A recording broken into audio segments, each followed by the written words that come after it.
Hey, Mark Rodriguez here, and you're watching America's #1 cure for insomnia, the Diving Cutter Wrestling Podcast. And with me are William White, aka Ninja Panda 1980. Wendy McBride, also known as Jupi Chan. And this is Johnny Rodriguez. Yay, Johnny!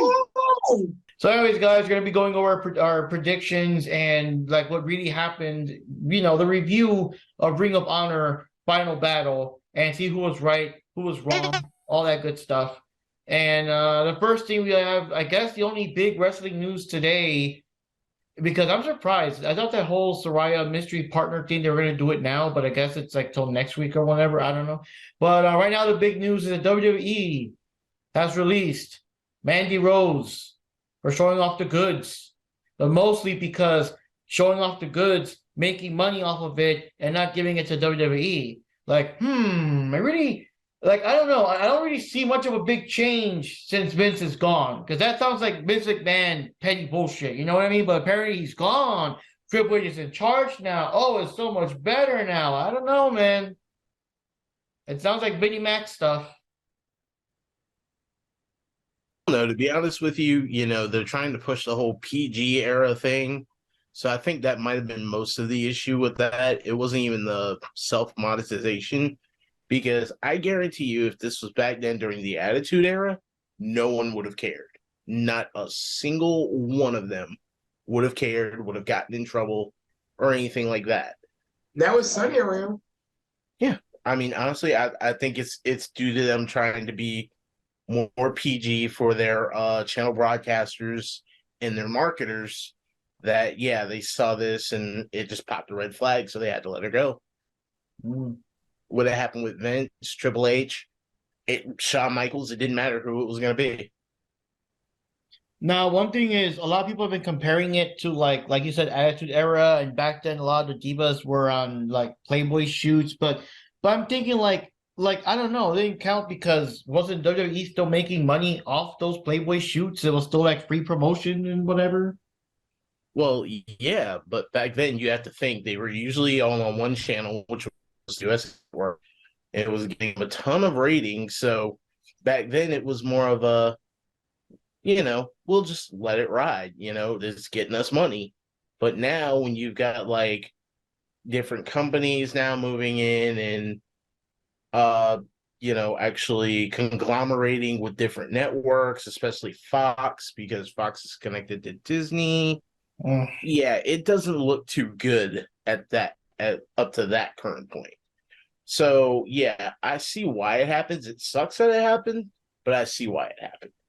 Yeah, like I said, it's kind of like the whole Kana thing. Yeah, let's see the WWE version of Kana, like that kind of stuff. So we'll see how it goes. But hey, do you think Sandy Pose is gonna be on AEW or something?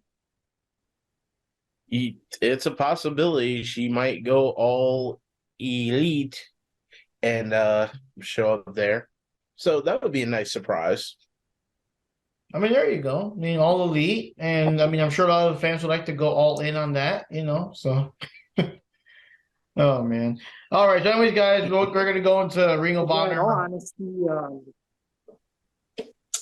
it's probably the whole conflict of interest, because nowadays people make these contents, and it's not like, I guess in the old days the Playboy shoot was, I guess, not that big of a deal, because of the certain way WWE was still getting promoted. Like they still, I don't know, it was still done in a way, I guess, that it's still like give a spotlight to the wrestler in question. But because now they're doing all this, content in a very independent way, that's kind of like not really like the association with WWE that much. I think that's what it is as well. I don't know if that makes sense, but yeah. Oh, and also, here's a real scary thought that will ruin your childhood. Shawn Michaels once did a Playgirl shoot. Remember that?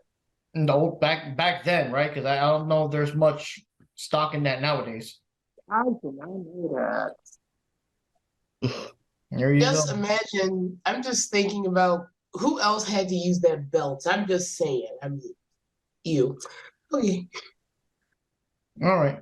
So, anyways, amigos, we're gonna go into Ring of Honor Final Battle, which is ironically, the final pay-per-view of the year for Ring of Honor and what do you call it, AEW. So they're kind of sort of interlinked right now until they get some kind of Ring of Honor TV deal. But even then, I'm not surprised if you're gonna see AEW guys cameo in it or whatever. So, anyways, we're gonna start. Check it out. This time we were smart. This time we actually refreshed the Wikipedia page throughout the night. So we were able to predict every single match. There's no surprise match or random match or we can't give our thoughts because we didn't know. No, this time we got all of them, all 12 matches.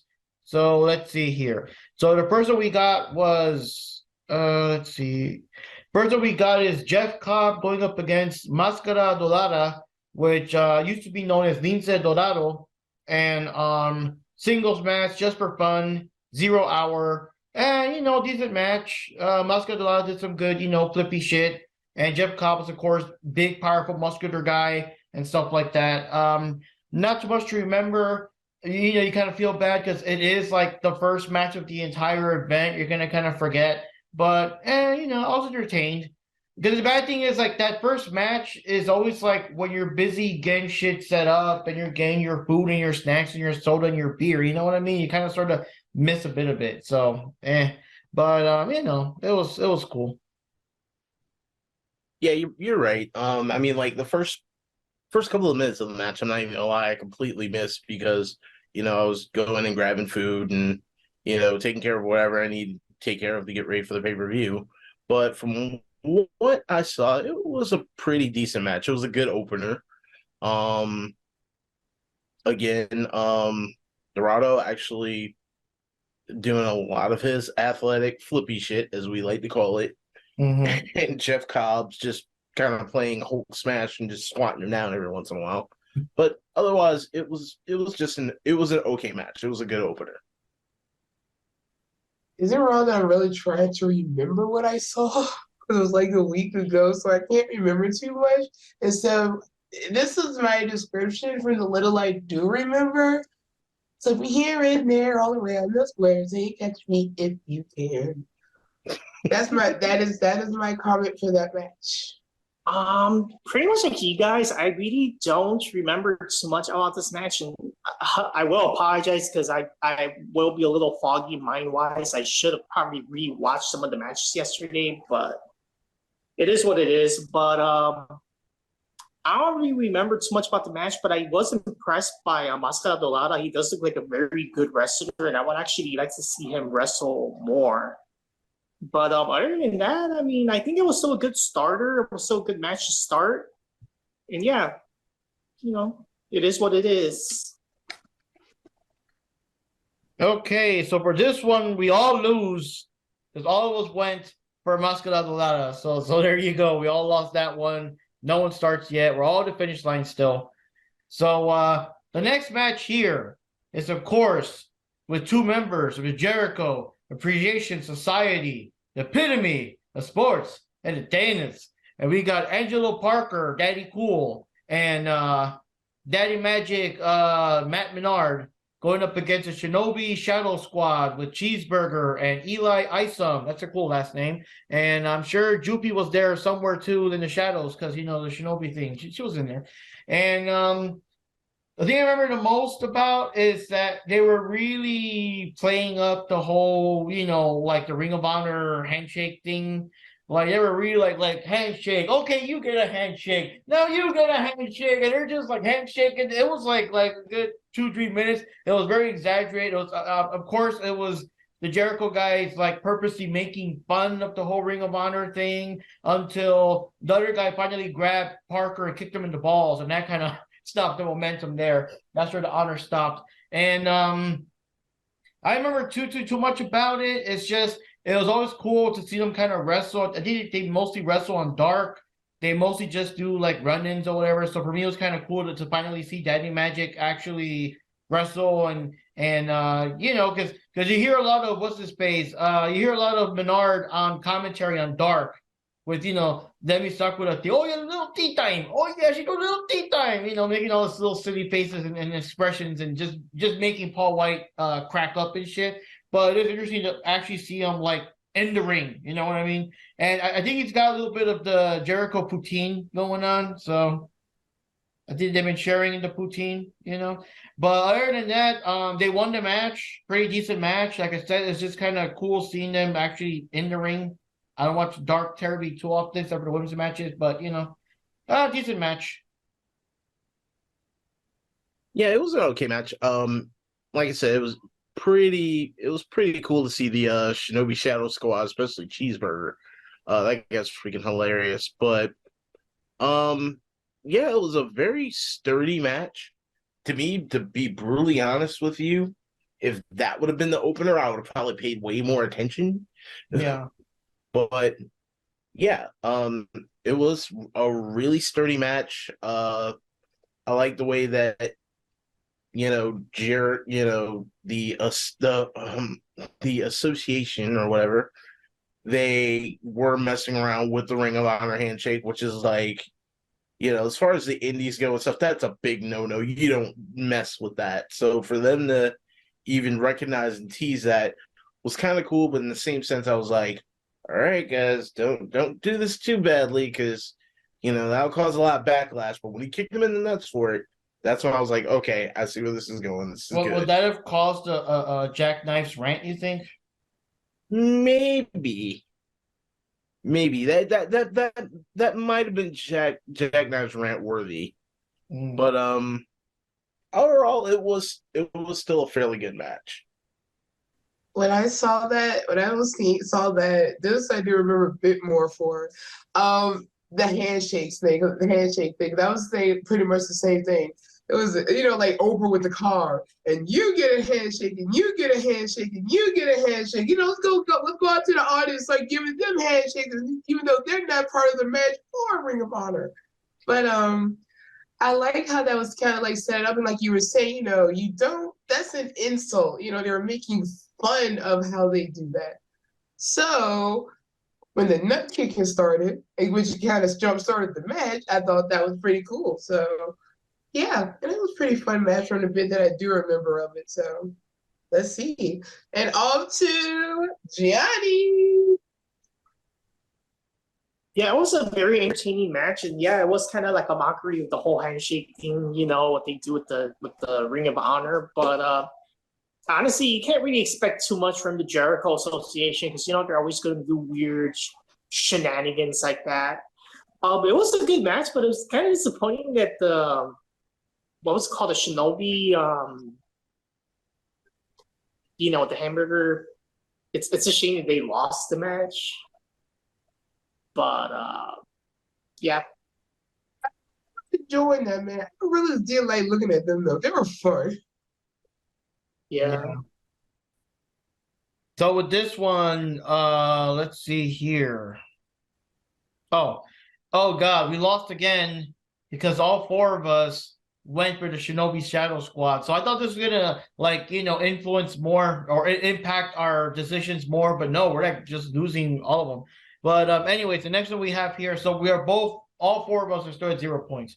So the next one we have here, become a no-brainer, is Willow Nightingale versus Trish Adora. Just a cool singles match in the 0 hour. And pretty good. What can I say? Willow's over as hell. People love her. She can do like cartwheels and crap, despite her stature. And she's just pretty cool. People love her dancing attitude and stuff. What? I'm sorry, I hate to interrupt. You don't have to say stature. Don't say stature. Because she's big. Go on, say it. Oh. Okay, I'll say it for you, because she's big. Okay. But anyways, good match. What I like is that Trish Adora got to show off her skills. She got to have way more eyes on her, because she's usually just on Dark and stuff like that, little 2-minute matches or whatever. So, show off some good skills, did some good offense. I mean, she was not going to win. You can kind of tell she was not going to win because Willow's got that big fan base, but she put her through her paces and, decent match. Pretty cool. And I wouldn't mind seeing more Trish Adora. I don't know why. She reminds me of, like, basically female version of DJ, man. Like I was just waiting for the match. Like if Willow dropped her guard, she would have been like, just stalked her, just max out on her, and she probably could have won that way, who knows? Yeah, I totally gotta agree with you. This was definitely what I like to call a spotlight match because, all right, you already have Willow who is getting a huge push just from her bubbly personality and her athleticism, her size plus athleticism, and then you got Trisha Dora who's this new upcomer that's challenging her. That's win or lose. That's going to give her a push anyway. And also in Ring of Honor, that's actually going to put her more in the spotlight for more things to come. And it was actually a really, really good match. I mean, I had a lot of fun watching it. Very solid. There weren't really that many cliffhangers as I wanted. It was one of not that much of a I wonder who's gonna win it type deal. I mean, we all knew Willow was gonna get it, but still, overall, was a very solid match. I want to see more of Trisha Dora. I see a lot of good things coming from her, and I also see a lot of good things coming from Willow in the months ahead. Yeah, honestly, this was a pretty good match. I mean, Trisha, she held her own against Willow, and which is kind of surprising because Willow's like kind of like a stronger type. But yeah, I kind of liked the match all right, and I don't know. I'm not surprised at the outcome of the match, but yeah, maybe they'll use Trisha a bit more. So let's see how that goes. Okay, I actually liked this match. It was very entertaining, and Widow's a phenomenal wrestler. I like the music. I like how it makes people get in a good mood. Everybody's cheering for her, and it's just like a very good, good old fashioned, I would say, wrestling match. Very technical.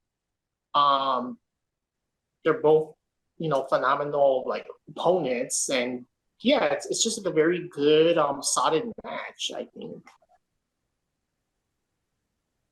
So then we all got a point because we're all going for Willow. So finally, all four of us are on the board. Hey, there we go. Woo-hoo. And then the final last minute, 0 hour match. We had Top Flight, Dante Martin, and Darius Martin going up against the Kingdom, which is Matt Taven and Mike Bennett, with Maria Kanellis Bennett in the background, just looking hot until the referee kicked her ass out because he was doing some shenanigans there. And what can I say? Good match. That was your flippy shit match. That was your flippy shit requirement for the evening, for the 0 hour. Because everyone was super fast paced, super fast speed. AR Fox is just like amazing and everything. And yeah, pretty good match there. And let me see here. Wait, did I mention AR Fox out of nowhere? Wow, I'm getting all the flippy shit ones confused. But yeah, like I said, it was pretty good. It was fast paced. Of course, Dante Martin got some shine because he's probably like the bigger guy of all of them, name wise, pop wise, and all that. And decent match, but it was flippy shit stuff, and I was still starting to get ready because the real show was going to start after this, So I don't know if you guys remember any particular spots or things. No, I don't remember any particular spots, but I just know that, yeah, there was a lot of flippy shit involved. It was a really good, intense hype match. Just something to get the energy started for the actual pay-per-view. So that was definitely good. I don't remember any spots in general, which I don't know if that's kind of a good thing or a bad thing. I'm gonna say it's a good thing because there were so many different spots. It's just too many to just kind of click them all in together. But it's definitely a good match. Damn near luchador status. I mean, some good shit. Yeah. The rough part about like some of the flippy shit matches is that like during the moment, that's the thing. We don't want our viewers to think that we don't like the matches or whatever. But the thing is, when you're watching it, it's super exciting. It's fast paced. It's a whole bunch of crazy crap. And they do all these like interesting combination of moves that you've never seen before. That you're like, how do they keep coming up with new spots? Because it's like, how many matches in it's probably freezing. How many matches in each episode of Dynamite Rampage? How do they keep coming up with more and more spots? But is the downside of that is that it's hard for us to remember. So you get these reviews and we're like, yeah, it was a fun match and whatever, but we don't remember. But it doesn't mean we don't like them. It's just wow, so much shit happens. Unless something super drastic happens, like oh no, one of the Young Bucks fell off a steel chair and it cracked his head open, or whatever. Unless something dramatic happens that we all remember. I mean, we're not gonna remember most of the stuff. This is an example. It just flows together. And unfortunately, it's what Jim Cornette calls video game wrestling. They take like super crazy spots that would incapacitate a man, get right back up and do more spots, more power drivers on the apron, another crazy shit, Yeah, just enough stuff to have Jim Cornette have a nice little aneurysm. Mm-hmm. Well, for myself, same thing. I really don't remember what happened for this match too much. I don't even remember the outcome offhand. I just remember a lot of just flying all over the place. And like I said, flipping here and there, all around the square, all around the ring. Say it, flip around me if you can. I don't know. That's it, flip over me if you can. That's how it was to me. And like I said, when you're watching it, like you were saying, everything's so fast paced. It's fine when you're seeing it in the moment, but outside of that, it's hard to remember anything unless, like you said, unless something went horribly wrong. If someone did a spot where it's like, oh my God, how did they survive that? But other than that, I don't remember much about this match, unfortunately. Well, Johnny, how about you? Oh, I'm the same boat like all you guys. I don't really remember too much about the match. It's just a lot of flippy shit. I mean, just Dante Martin doing a lot of flippy shit reminds me of Spider-Man in certain aspects. Good guys, very athletic, good wrestlers. It was an entertaining match. And yeah, it is hard to remember when there's like 40 or 50 things happening all at once. And then a few days later, you got to review it. So it's kind of like, yeah. It was still a good match. I actually thought maybe that could have been the first match for the what did they call it? The buy-in or The 0 hour, now it's the called. 0 hour? That could have been the first match of the 0 hour, in my opinion.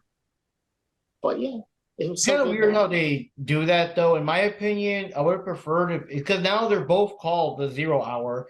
I would have preferred to because it's bad enough that we already know AEW owns Ring of Honor, and people are just complaining about how there's little individuality. It would help at least one detail that the AEW ones are called the buy-in, while the Ring of Honor ones are called the 0 hour. At least that kind of sort of helps a bit with the individuality. You know what I mean? So, anyways, Top Flight won this one, and this is where we go kind of divided because Panda and I were going for the Kingdom, while Johnny and Wendy were going for Top Flight. So they're in the lead now. They got 2 points each. We're both stuck with still one. So on that note, now we start off with the actual show, and this is the one I think your mom came in to watch a little bit with us there, Jupes. It was Blake Christian and AR Fox fighting against La Facción Ingobernable with RoH and Dralistico with Jose the assistant and Preston Vance in the background, just loitering and being douchey and whatever. And yeah, another match that again, lots of flippy shit. I just know that AR Fox is amazing. I just know that RoH gets credit because even though he does this flippy shit too, he is a bigger, heavier guy. So he does have that, like his hits do more impact, as opposed to the smaller guys and stuff like that. So a pretty decent match and everything. I mean, I was entertained. I was more entertained by like your mom's reactions to all the crazy shit that they were doing and everything. So that's kind of fun. Oh yeah, that was definitely it was a really fast-paced match, which the only thing I could really take from that is the simple fact of when it comes to flippy shit, RoH is a bit of a beast because he's a huge guy, but for him to move like he does is just I can't even conceive it. It's pretty unbelievable. Like him and Keith Lee should actually have a tag team. That would be crazy. But overall, was a really good match. I don't remember a lot of spots, but like I said, I remember RoH and a lot of things that he was doing, and it was just, for excuse my French on this, it was just bad shit crazy. Yeah, I loved it. I think I enjoyed this more because, like Lou said, he saw, he heard, my mother's reactions to it. And yeah, it was fun to watch because, like I said, I don't know if I'm allowed to say this, but one of the first things she asked was, "So is Vince McMahon going to be around or something?" I said, "Oh no, this is a different promotion." I had to explain it to her. All of a sudden, you just see him walking down. Oh my god! No chance. That would be funny. But yeah, she asked about Vince McMahon. I said, "Oh no, this is a different promotion." No, but yeah, it was interesting because my mother, she has not really seen any wrestling for like years and years, and she never really did watch much anyway. Her younger sisters did sometimes back in the day. Like she said, this is the most she's watched of any wrestling semi-voluntarily since the 1970s. So she was very impressed with all of the stuff like RoH and the others were doing, all the flipping stuff. She thought it was pretty cool. And she would just say, "Wow, these guys actually have figures." But back in the day, they were all like figureless and shapeless. That's what you said about the wrestlers. And the fact that they move so much more compared to the older matches where there was a lot more grappling and I guess more technical stuff. So yeah, the match itself was pretty cool. So of course, with that, who doesn't know that? Even she knows that. But yeah, so yeah, it was a pretty interesting match. As always, there's always too much going on for me to remember much of what was going on. All I know is that someone flipping over here, someone flipping over there. Hey, there was someone flipping off the apron. I mean, seriously, I can't keep up. It's just too much going on at one time for my brain to keep up. I can't even keep up with what the moves were, and all that. So. Like over here, over there, people flipping everywhere, Yeah, pretty much. This is pretty much my little theme for some of the AEW stuff. The Jim Cornette video game flipping stuff is like flipping here and there all around the ring. I'll think of something else later. Hey guys, it's seconds away, but they keep running into each other. So now I will turn this over to the one, the only Johnny Rodriguez. Hey, so the most I remember about this match is that La Facción Ingobernable, they were extremely heel in this match. I don't know if that's how they were, but especially for this match, they were extremely heelish and they were doing a lot of cheating here and there. And I think, I'm not sure if I remember correctly, but I think when Blake Christian and AR Fox won the match, I think RoH and Dralistico was still like, were beating them up even after they won the match, if I'm not mistaken. But yeah, other than that, I mean, it's a very good match. A lot of good flippy shit. It's very straight up to the source. It's very like lucha libre style. So yeah, I like the match. We're all in trouble when Johnny remembers the spot and none of us did. Huh? Yeah. So anyways, wait. That just shows how awesome Johnny is. He's the epitome of all the awesomeness. See, Ricky Rocks knew what he was talking about when he used to promo him all the time, man. Let me see. AR Fox's team won. They beat RoH and them. Like Johnny said, RoH and them were not gracious winners. Gracious losers, I should say. And okay, so oh my god.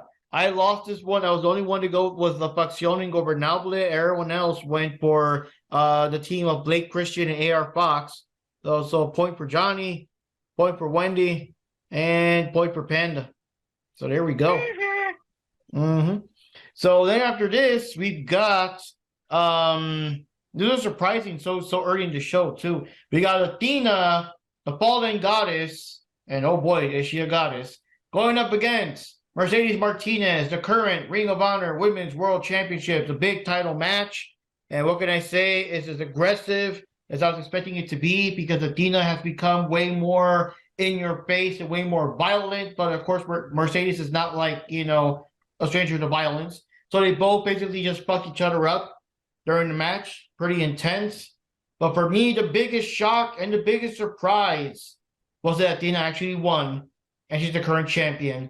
And I was surprised because I think that was the part where Mercedes was getting ready to do her Beer City Sleeper, and Athena actually got out of it before she could tap or whatever. I'm like, well, holy fuck, And yeah, I was very surprised she won. I was very surprised because the bigger thing for me is that, like, well, first of all, Mercedes was out for injury, then she came back to drop the title. Then it's like, so where does she go from here? Because she's more, I guess she became more of a Ring of Honor kind of person now. So I don't really see her coming back and starting new feuds. I don't see her like, wanting to mess with Saraya or wanting to mess with Jamie Hayter or whatever. Like, I don't know.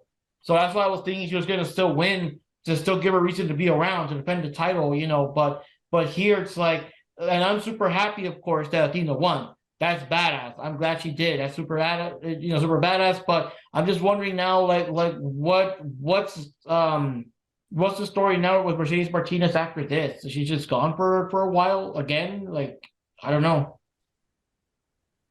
Yeah, that is a really good question. Like, now they have her in Ring of Honor, and she's lost the title, came back from an injury, and then this defeat. Like, where exactly does that even put her? That's a really good question, but I will say this, that was a really good match. Like, those two beat the living snot out of each other. And surprisingly, it seems like they have a bit more of a respect for each other. Rather than, Athena's usual thing where she goes on a tangent at the very end and just kind of beats the snot out of you even more. Which was actually kind of a surprise. So I actually see, if this works out, them either tag teaming, or maybe this is Mercedes Martinez's thing. She has another rivalry with Athena and they go at it again. Who knows? All I know was a badass match. That's all. It was just a badass match. I I like this match a lot, and this is another one where I called my mother in for the match. I was like, "Hurry up, come back! I want you to see this match because it's Athena. I want you to see this Athena person. Please come back! Hurry up! Please." No, anyway, but yeah, I had her see this because she's never seen like an actual like women's match before, so she thought it was really cool. She thought it was interesting. She's like, "Wow." Just so she'd never seen before, because the women were like, so aggressive and stuff, just like how the other wrestlers, like the male wrestlers too. But all that aside, I like this match. I don't, if I'm recalling correctly, wasn't Mercedes being booed? Yeah, everyone was yeah. so up for Athena that whenever they did the classic exchange, it was like Athena hits, yay! Mercedes hits, boo! I just feel that boo, and literally everything everything Mercedes does, they were booing her, and I felt so bad for her because I was like, dude, like, Athena's the heel here. Athena's the heel. You know what I mean? Yeah, that's what threw me too. So I was going to bring that up because I was like a little surprised at that, since Athena's the one that's been doing all this healer stuff, getting in the referees' faces, beating up opponents even after she's won the match and the bell has rung and she goes after them and people are cheering her. I mean, I see cheering her, but it just seemed wrong to boo Mercedes to me. But like I said, the match was pretty good. Both of them had, I felt they were like a nice equal level, level playing field here. And that's just how it is, really. Nothing else I can really say about it. So, like I said, I liked it. And I like Athena. Screw anyone who says she's a terrible worker. Yeah, this match was pretty awesome. I mean, I really loved Athena. She was super aggressive and she was just like, really ready to beat the living hell out of Mercedes Martinez. And I did find it very weird how the audience sometimes backfire to certain wrestlers because even though like I mean it's kind of weird how people are just booing Mercedes like that. Like damn, like does she even have fans in that stadium? Because everybody was really rooting, for Athena. But other than that, it was a really good match, and I hope that they have another like rematch or whatever might happen next. But yeah, so anyways, for that match here, I thought Johnny was gonna talk more or something, but in that one, I believe like Johnny and I, we both went for Athena, while Wendy and Jupes both went for Mercedes. Because again, kind of made sense. Like, why would she lose her title that quickly? But well, holy fuck, I guess she did. So extra point for me, extra point for Johnny. So there we go. The Rodriguez brothers in the house. So then we have Swerve in Our Glory, Swerve Strickland and Keith Lee going up against Shane Taylor Promotions, Shane Taylor and JD Grippy tag team match. And what can I say? Yeah, well, first of all, they had the whole thing going. These guys are in each other's spaces a lot. They're not hanging out that much together. I remember there was a spot where, just like what Johnny said, Keith Lee accidentally socked out what's his face? Actually socked out Swerve, and that was going to cause more strife. And honestly, I did like the work with oh my god, I'm trying to get these names. Shane Taylor Promotions, and I really thought they were going to win because again, they're on the same page, they're working together. These other guys are not, and stuff like that. But it's kind of weird because it's like a tag team that's basically trying to make a heel and a face work together. You know what I mean? Because Swerve ain't dropping the heel shtick. So in the end, surprisingly, I was thinking that Shane Taylor Productions are going to win. I did not expect that because like near the end, just like how they had the other match, I think where when they were fighting against what's it called, the Scissor Me guys, the Acclaimed, when Keith Lee just had enough of the heelish shit and the cheating shit that Swerve was doing, he just like and just left. And basically left them at their mercy. So this time, Swerve just left and just kind of walked off and left, Keith Lee basically a handicap match against Shane Taylor Promotions. I'm sorry, but surprisingly, despite him being like worn out, beaten down, outnumbered, Keith Lee still got the win. And I was like, well, oh shit, you know what I mean? And I'm surprised because like I don't know, like this big loss would have been like a good way to just finally end the tag team. I'm surprised he still won. I guess just one final win in the books because I believe are they now starting to finally go against each other in later matches or something? Yeah, I don't know what the deal was with that. I was actually surprised that Swerve and Keith Lee actually won too. Especially, during the match when, Keith Lee accidentally missed, hit Swerve in the face. Guess he should have swerved. But anyway, I was actually surprised on that and the simple fact that when STP was jumping Keith Lee, Swerve just kind of took off, but they still managed to win the match. That's the part that just, really throws me off. It's like, what are they doing there? What's going to happen? What's going to happen next? I mean, are they going to stay together for one more match and then that be the one that's going to be the defining moment that causes a split? Or are they just going to work it out? We don't know. But again, it threw me off guard that they even won it with the way that things are going with those two right now. It was a good match, but I'm just wondering where this story's headed. What a swerve, man. In all honesty, I'm just gonna be straight up. I want to just be upfront. I'd say probably for like 99% of these matches, I don't even remember what my prediction was. But I was surprised that Swerve and Keith Lee won their match for the same exact reason. Because, like I said, the main thing I was also expecting was something's going to go wrong. There's going to be some miscommunication.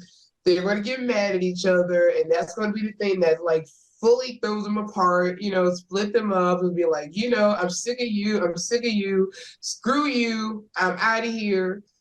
I wasn't actually expecting Swerve someone to leave like that. Like Swerve did, but it happened that way. But the match as a whole was pretty cool because, like I say, you see them, especially with the way that Keith Lee won. I was just not expecting that. And like I said, I don't remember what my prediction was for the match, but I was still surprised that they won. At the time, I could tell you what my prediction was because it was so close. But it being like a week later, I'm terribly forgetful. So, but yeah, I remember enjoying the match. That at the end, like that swerve that threw me, I thought that was interesting. And let's see, like you said, where they'll go with this. And I think it will make sense if they have some kind of a split after this and just have them do a singles run or something. I can just imagine after the way we were describing how Swerve left, the only thing missing is screw you guys, I'm going home, and the fucking Swerve just leaves, Or yeah, something like that, or like that's it, I'm done, I'm gone. I'm just trying to think of something else like that. But yeah, I mean, he was like, oh, it's just I'm done with you, as if I'm out here. Yeah, for this match, it had a huge unexpected turn because you would think that by them having major disagreements and what was Swerve leaving the ring for a bit or whatever, you would think that would affect the outcome, that they would actually lose this match, but somehow they were still able to win this match, and I'm actually interested what's gonna happen next, like because they're obviously not the same page. So like what's gonna happen next? Like are they still gonna be a tag team despite of everything, or I don't know. But honestly, in my opinion, I think it'd be good to have Swerve by himself. I would actually like to see that more. Yeah. Yeah, because to be honest with you, Swerve and Keith Lee, I mean, we both seen him in previous organizations, and we both know that even though they've done a little tag team work, those two really excel as single fighters. So yeah, it's a long time coming. They need to go ahead and just split those two up. I mean, last night just felt like, in a way, it was like somebody was throwing a grenade, was waiting for it to explode, and it was just a dud. It just didn't go off. But yeah, those two need to split, need to go ahead and get solos going. And hell, with the way those two have been working, give them a rivalry. Make sure that they have a rivalry. But I guarantee you it'd be good overall. So for that one, unfortunately, we all lost because we all thought that with those two guys, at each other's faces and stuff, it was going to be the perfect time for Shane Taylor Promotions to like take the win, which again would have been kind of cool. I mean, there's no time on the line. They could win, they could get to shine, and that could have been a defining moment to make them like split up or whatever. But yeah, so we all went for Swerve in our glory, and I guess he swerved us, so none of us won. So the next match we got here is a 6-man tag team match with Ring of Honor World Six-Man Tag Team Championship. It's a big mouthful there. Between Dalton Castle and the boys. Actually got names now. Brand Tate and Brent Tate. Going up against the Embassy. Brian Cage and the Gates of Agony. Khan and Toa Leona with Prince Nana in the background. And yeah, what can I say? It's a pretty decent match. I also liked it because we don't get to see much of Khan and Toa Leona. I think the last couple of matches, they've only been mostly in the pre-show, so now they're finally in the event proper. And, Dalton Castle being his usual cheesy self, and you got the boys, and you got all the boys. There's like 2 of them, but then like suddenly there's like an endless amount of boys being going around, stuff like that. But the biggest surprise, the biggest shock, and the biggest like hell yeah moment was that the Embassy finally won. They actually won this match, and the Gates of Agony and Brian Cage are actually the brand new Ring of Honor 6-man tag team champions. And what's also kind of awesome is that even though, yes, he is kind of sharing the title with 2 other guys, at least Brian Cage finally has something. He finally won. These last 2 shows were kind of like, come on, give him something, And yeah, he won. I also want to say that, I mean, he has been appearing a lot more consistently lately. He's been in the last couple of pay-per-views. I know he loses most of them, whatever, but he's been in lots of pay-per-views. And this last week we had like an epic match between him and Jack Perry and stuff. So even though he loses or he fights against, the kind of, I guess, the heroes where they can't lose because you got to progress their story or whatever the fuck, like we are seeing more of Brian Cage. He's at least being used more often. And now that he has a title to defend, I mean, that's even better. So I'm glad they're finally they're finally doing something with him. They're finally using him more consistently. Hopefully he'll pick up more wins here and there, but that's pretty awesome, Yeah, I definitely have to agree with you. They put him up against a lot of super faces, so it was like, yeah, even though you're putting him in the spotlight, you're giving him a little bit of a push, but it was just inch by inch, and they wouldn't let him, defeat somebody that was bigger, like Jack Perry or Wardlow or somebody of that nature. But now with this title on him, like they're gonna have to start looking at him more seriously and giving him a bigger push than what they were. He was already getting pushed before, but now this is gonna get the momentum going again for giving Brian Cage more of a push. Seriously, the match was fairly good. A lot of big guys beating the pure living hell out of each other. Like, he who shall not be named would be crying tears of joy and saying that's such good shit over this one. But yeah, it was definitely a good match. Again, congratulations to Brian Cage. It's time that they start pushing him more. And I believe with him being in Ring of Honor and now having that title on him, that's definitely going to get that momentum going again. And it's also cool because at the same time, it'll help showcase more the Gates of Agony, give them some more time too, Oh yeah, definitely. I didn't mean to just harp on him and just be like, oh yeah, those guys too. Yeah. They were there too, Wait, who's in this match again? Sorry, my mind just kind of wandered. Brian Cage. Anyway, who are the other guys? Whatever. Yeah. No, joking aside. Now, I remember my prediction for this match for obvious reasons. But anyway, no, as a whole, I thought it was a fun little match. It was a cool match. And like you said, it's nice that Brian Cage and the other, he finally won something, And anytime you see Brian Cage bicep curl any of his opponents, it's just always nice to see. You know what, honestly, I can't talk about the match anymore. I forgot what I was thinking. Legit. No, but one thing I do like, I like seeing the boys. I love those two because they act like devoted fanboys. It is just so hilarious just seeing them running around the ring, trying to help what's his face out. It's just so stupid. And I love stupid stuff sometimes. Anyway, I like Brian Cage. That's what I say. I just say Brian Cage, okay? And y'all know why. All right, Donnie, you come on now. Redeem this whole conversation. Because all of a sudden I just brought it down. You brought it down a notch. So you go. Okay, so we are seeing Brian Cage is getting more popular by the minute, and him actually winning this match, he's actually gonna get more promotion hopefully with AEW. He'll be in more matches. Because he really is a good wrestler. And it was about time that he actually won something. The whole match, I don't remember too much about this match, but I did remember that, Dalton Castle what was he doing? Tossing the boys in the ring, like a lot of times, doing a whole bunch of weird flippy shit and being tossed around and running around. And it's just crazy. I do love the concept of Dalton Castle. I think he's crazy. He's just crazy. And I just like the concept. Wrestling has to be a little entertaining too. But yeah, I do like the match. And good for Brian Cage for winning this one. And the Gates of Agony were there too.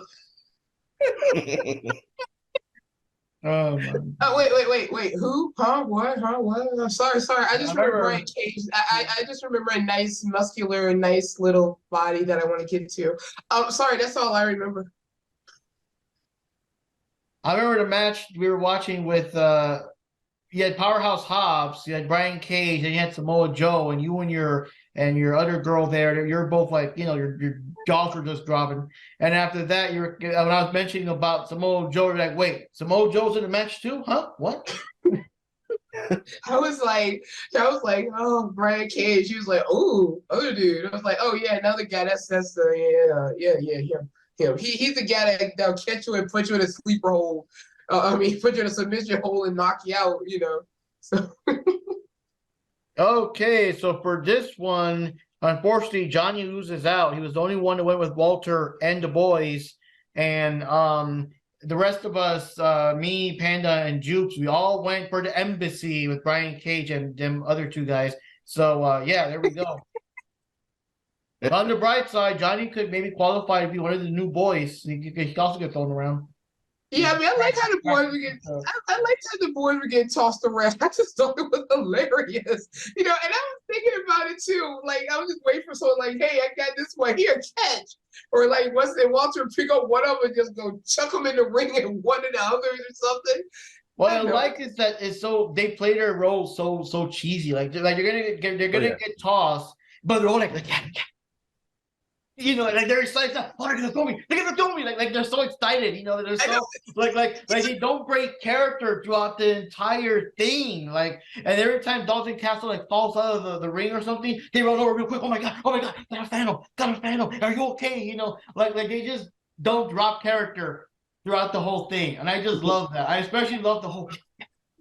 Come on, me! Like yeah, throw me across the fucking ring into Muscular Men.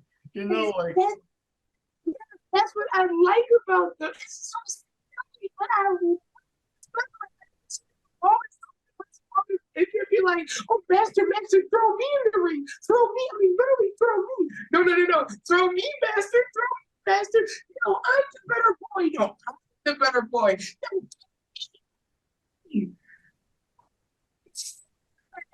I just love to. Okay, I'm done. Next. Yeah, before you lose your voice there, Jupes. But I'm surprised I haven't yet. But anyways, the next match we had here was Daniel Garcia, who is the current Ring of Honor Pure Champion, going up against Wheeler Yuta for the Pure Wrestling Rules Champion match. And again, the most important rules, because I believe some of them are just kind of like either repeated or further established, but the most important rules are no more than one close fist to the face, 3 rope breaks. After the last rope break, you can't break rope anymore. So if you're stuck in a submission move, too bad. You gotta tough it out because you can't whatever. And open hand strikes are okay. And of course, obviously, no cheating, no low blows, none of that shit. So yeah, it's a pretty good match. I kind of forgot. No, the deal was kind of okay. First of all, one of the things was weird. Okay, the rope break. The rope. Yeah, break, right? yeah. That first rope break was kind of weird because Daniel grabbed Wheeler on the ropes, and yet somehow that counted as a rope break towards Wheeler, even though Daniel was the guy putting him on the ropes. Like, how does that work? Like, it wasn't a rope break. He wasn't reaching for the rope. He didn't put his foot in the rope. He himself was bent over the rope. I don't know how that counts as a rope break. And they were like, hey, second rope break. And I'm like, what? You know what I mean? So, yeah. What's his name? I think Utah actually went through his rope breaks pretty quickly. So now added that extra, oh my God, here we go. No more rope breaks and all that stuff. But the thing that's kind of messed up was at the very end, Utah got Daniel, and I guess he made him tap, but the camera angle was so weird or so fucked up that we didn't what happened? I'm like, what happened? What is like ding ding? Winner, you don't want. I'm like, what happened? You can. And then the thing is, there weren't that many replays during the pay-per-view in general. Like some matches had some, but not so many. But this would have been a good time for a replay. I didn't see the fucker tap. The angle was weird. I think the camera was supposed to be on the other side. They filmed it from the wrong angle. A replay from a different angle would have helped. I didn't see the tap. That was just That was weird. I mean, Jupes and I were just scratching our heads like, the fuck happened there? You know, like. Yeah, you heard my reaction. You heard me screaming at the TV. You heard me screaming at that. I was like, why? How? What is going on here? And I also said that Tony Khan needs to fire whoever is the camera crew for this pay-per-view should have been need to be fired, or he should have paid them better so they can do better with the camera work, because I got so sick of saying, I don't know what just happened. Oh, he won the match. How did he win the match? Dang, I don't know. He got the camera and he touched the damn thing. I mean, seriously. A little bit, kind of, sort of. But that's a good example with the whole YouTube thing with Garcia. I mean, I was like, okay, he tapped out. Why did he tap out? How did he tap out? Where is the camera angle? I just That was pretty odd. Like, it was still a good match, but when it came down to that and that weird second call for the rope break, I'm still just overly puzzled. Like, I don't even get how he put Wheeler Yuta on the rope and that counted as a second rope break. I don't get it. I don't understand it. Maybe the ref was drinking that night. I have no idea. wait. But also the submission thing, yeah, that really ticked me off because it was just like, okay, well, we didn't get to see it. Maybe we're just like, what the actual hell happened? It was like, it boggles my mind. Like, right up until that moment, it was a good match. After that, I'm just like, I agree with you. The camera person needs to get fired either on his last check or fired out of the cannon. But either way, that keeps on. Yeah, because we were like, you know, we were freaking out, but I was like, okay, let's calm down. I'm sure you're gonna put a replay. But then like, they kept talking. They went to the next match. Like, yo, where the fuck is the replay? You know, like. Yeah, I mean, like I said, you heard me screaming at this. You heard me screaming. You saw me screaming at the TV. And I'm like, why? Or either, like I said, either Tony has to pay his camera crew more, and it was so selective with the replays in this show. That was going to be my biggest complaint that I was going to bring up. The way the camera angle, the way the camera work was done, and the fact that they were picking and choosing on what they decided to replay. And the main thing they should be replaying are finishes to matches, not the Briscoes getting bloodied up. And I'm speaking, you know, but I'm getting ahead of myself here. But I'm sorry. Go ahead, Johnny. Yeah, I don't remember too much about the match, but I did feel like the match was, I don't know, like it went by too fast in a certain aspect, and again, like the win, like you can't really see too much. Like it's very weird how you would think that, especially in a pay-per-view, they would hack, even if the camera work is bad, at least give us the luxury to get a replay to see what happens. Because sometimes shit happens. Sometimes the camera might be in the wrong place or wrong angle, whatever. But the replay helps. But it's very weird that in this match, there was no replay. And then it's kind of like they were in a rush, like, okay, let's get the show going and let's go to the next match. That's how I felt about it.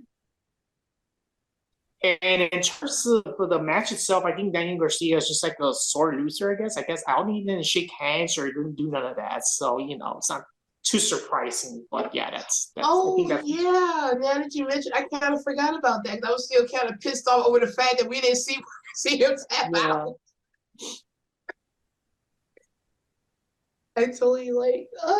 But hopefully, I actually wouldn't mind a rematch of this match. I want to see more of the build up, like Daniel Garcia versus Wheeler Yuta again. Oh man. I just want to see a proper ending. Yeah. Also, I'm also surprised this pay-per-view had. Oh, yep, there we go. Yeah, there definitely needs to be a rematch because there wasn't even a submission. If there was, nobody freaking saw it. Well, nobody at home saw it. The people there, maybe they saw it on the jumbo screen. No, but they see the same thing we see on the jumbo screen. They see the same thing we see on the jumbo screen. Only people sitting in that particular side, I guess, saw it. But you know, like William's so mad, you got little eye twitch. You know, because like. No, I thought he was getting a little steamed up there. Yeah, a little bit of both. Oh man, so let me see how we went with that one. But yeah, that was like I don't know. Okay, I'm calm. I had Forrest Whitaker out for a minute, but we're good. We're good. All right. Wait, was that the match? Wait a minute, was that the match that you were saying kind of like, yeah, that was the match that we were comparing with the Oh Hi Doggy, wasn't it?